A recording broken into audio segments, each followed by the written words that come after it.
جمال الوجود بذكر الإله وتصفو الحياة بنور هدى. ہم کمزور لوگ ہیں، ورنہ جن کے دلوں میں یہ کسک ہوتی ہے نا، کسک سمجھتے ہیں آپ، جن کے دلوں میں یہ کسک ہوتی ہے. آپ ہو سکتا ہے جانتے یا نہیں جانتے، میں نہیں جانتا. ایک عالم گزرے ہیں، ان کو علماء فرماتے تھے قطب مدینہ. کیا فرماتے تھے؟ قطب مدینہ. یہ قطب مدینہ کیا ہے؟ اس کی بھی ایک بڑی عجیب و غریب تشریح ہے، لیکن بہرحال وقت نہیں ہے کہ میں اس کی وضاحت کروں. دھیان سے سنیے. یمن کے تھے وہ. کہاں کے تھے؟ یمن کے. انہوں نے اپنی ایک کتاب میں ایک واقعہ لکھا، چھوٹا سا واقعہ ہے، لیکن دل کی کسک معلوم ہوتی ہے کہ کچھ حضرات ایسے بھی ہوتے ہیں. شیخ ابو الخیر رحمۃ اللہ علیہ کا واقعہ لکھا کہ حضرت حرم گئے اور حضور صلی اللہ علیہ وسلم کے روضے پر حاضری دی. اور علماء فرماتے ہیں، یاد رکھیے گا، علماء فرماتے ہیں جس نے مکہ کا سفر کیا، مکے تک گیا، سفر کیا مکے کا، لیکن حضور کے روضے پر نہیں گیا، وہ وفا نہیں ہے اس میں. شیخ ابو الخیر رحمۃ اللہ علیہ گئے حضور صلی اللہ علیہ وسلم کے روضے پر. جب روضے پر گئے تو صلاۃ و سلام پڑھا.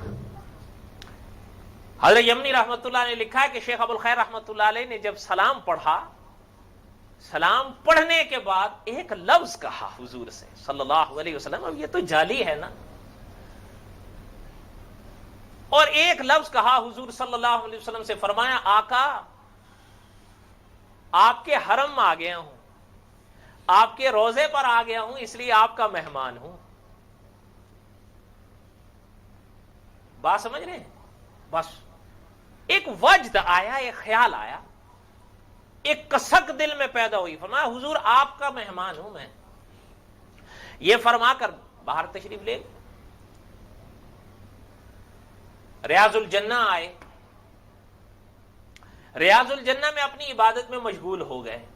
اور آج بھی آپ جائیے ریاض الجنہ میں، ہر انسان کی تمنا ہوتی ہے 2 رکعتیں نصیب ہو جائیں، اس لیے کہ ریاض الجنہ حضور صلی اللہ علیہ وسلم نے فرمایا ما بین بیتی و منبری روضۃ من ریاض الجنہ، کہ یہ حضور صلی اللہ علیہ وسلم نے فرمایا کہ جنت کا ٹکڑا ہے.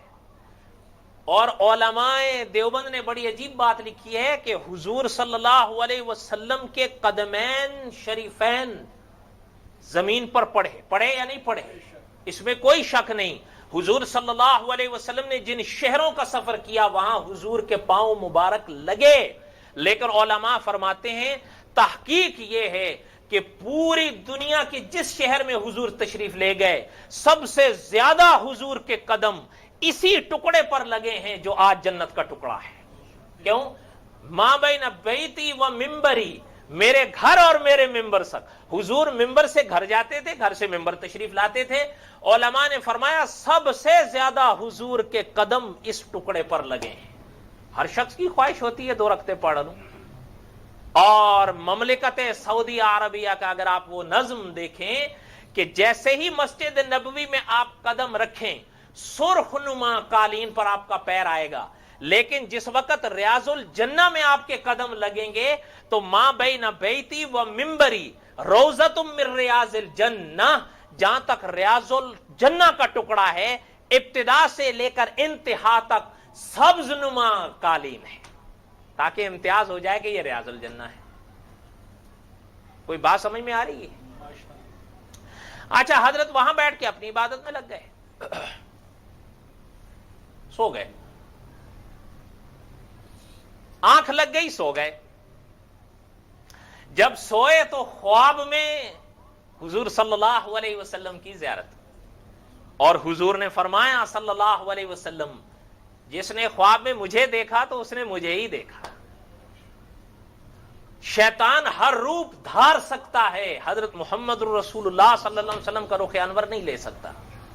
اور علماء نے، مولانا ابو القاسم رفیق دلاوری رحمت اللہ علیہ نے اس حدیث کی شرح میں لکھا ہے کہ جس طرح شیطان حضرت محمد الرسول اللہ صلی اللہ علیہ وسلم کا رخ انور نہیں تبدیل کر سکتا، خواب میں اسی طرح حضرت آدم سے حضرت عیسیٰ تک بھئی کسی پیغمبر کی صورت وہ نہیں اپنا سکتا. بات سمجھ میں آئی ہے کہ نہیں آئی ہے؟ حضور صلی اللہ علیہ وسلم کی زیارت ہوئی، اور شان ہے حضرت شیخ ابو الخیر رحمۃ اللہ علیہ. میں نے پہلے کہا نا، کسک جو ہوتی ہے یہ ایک بڑی عجیب دولت ہوتی ہے. جب دل میں کسک جنم لیتی ہے تو پھر انسان مشکل سے مشکل مرحلہ طے کر جاتا ہے. اسی خواب میں حضرت ابو بکر صدیق کی زیارت ہوئی، ساتھ میں حضرت عمر کی بھی ہوئی رضی اللہ عنہما.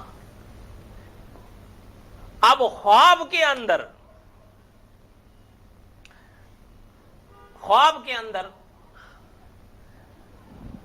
ایک صاحب آئے، اٹھو.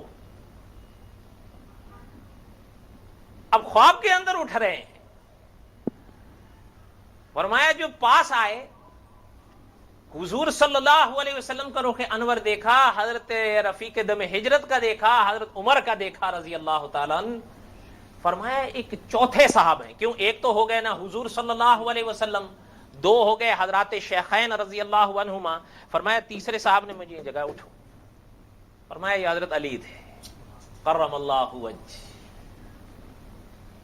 فرمایا ادھر آئیے. فرمایا میں حضور کے پاس آ گیا صلی اللہ علیہ وسلم. حضور نے ایک ہاتھ سے روٹی دی. فرمایا تھا نا روزے پہ کہ حضور میں آپ کا مہمان ہوں. فرمایا مہمان ہو تو یہ روٹی لے لو. اور پھر وہ روٹی حضور کے ہاتھ کی ہے. فرمایا کھاؤ. خواب میں حضور کے سامنے شیخ ابو الخیر رحمۃ اللہ علیہ فرماتے ہیں میں نے روٹی کھائی، آدھی روٹی کھائی، آدھی ابھی باقی تھی کہ میری آنکھ کھل گئی. فرمایا جیسے ہی آنکھ کھلی تو آدھی روٹی میں ہاتھ میں پکڑا بیٹھا تھا.